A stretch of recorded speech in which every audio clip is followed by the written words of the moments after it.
Are you too casual for success?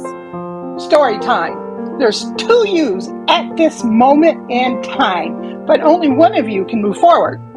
There's the one that doesn't say yes, who continues to struggle, looks back each year after year, week after week, and wishes you would have done something different. Made some changes? That one kicks you in the ass for getting into this situation in the first place. The one who's probably in the worse shape than the day you had a thought to do something different. Then there's a you who does say yes to this moment, to this opportunity. That's the you who suddenly finds that you're healthy and happy, that you have more energy than ever before, that you feel good about yourself and your self-esteem is strong. And you know what? That ego ain't always a bad thing. The you that says, yes, I'm going to take that risk. I'm going to step into my power. I'm going to take those vacations and do what I want to do because I'm abundant. Now, y'all, every day you have a decision to make.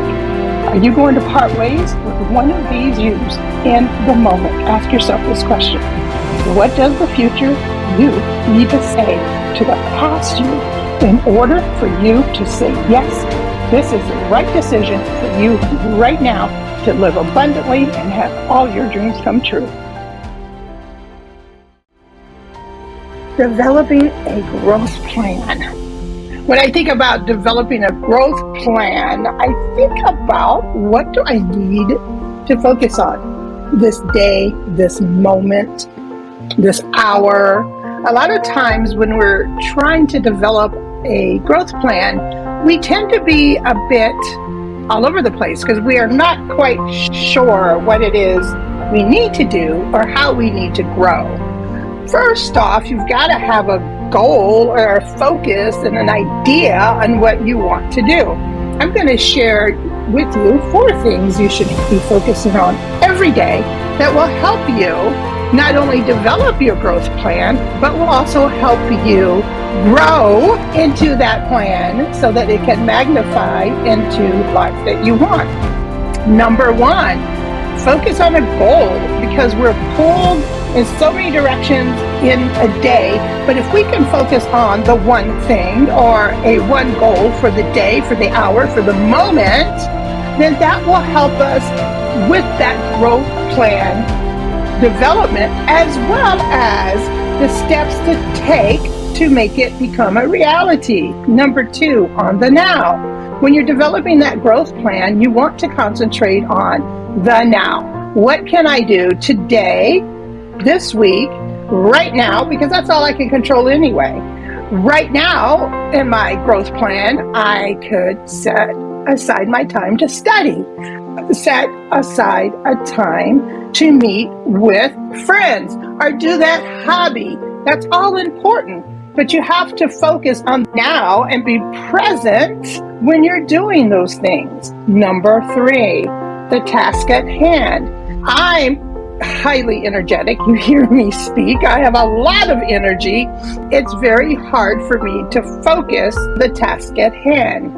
What I do is I'll set myself a timer where I'm sitting for 10 minutes, 15 minutes, 30 minutes, depending on what the task is, and I am not going to get up until I finish that task or that time expires. And if I need to go back to it, I just do it again and reset a timer again. Number 4, on the positive. A lot of times when we're developing a growth plan or a plan, we will put ourselves in a negative state.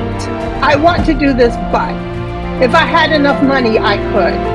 I don't have any clients. I don't have a follower. And we let those things stop us in our tracks. The right questions when we're on the positive would be, who do I know? How can I get more followers? How can I get to this goal? And stay positive. I'm going to share a real quick story. I have a creek that runs along my backyard. I have trees, and many times I thought to myself, I'm going to cut down these trees. And I never got around to cutting down the trees. Well, somebody knocks on my door And he says to me, we're contracted with the electrical company, and your trees are starting to grow into the power line. Therefore, we are going to cut down the trees. And now, lo and behold, yesterday, they were out in my backyard cutting down the trees. How does that talk about staying on the positive? Even though I never moved forward to cut down those trees, I always said to myself, these trees are coming down. It's just a matter of me figuring out when they're going to come down. I never said, oh, I got to hire contractors and I don't have the time for that. Never said that. Concentrate on the positive and you'd be surprised how synchronicity, the universe, God, whatever you want to call it, will come along beside you and make things happen. But it's got to start with you. It's got to start with that goal. It's got to start with what do I want right now, concentrating on what you're doing right now, and stay positive.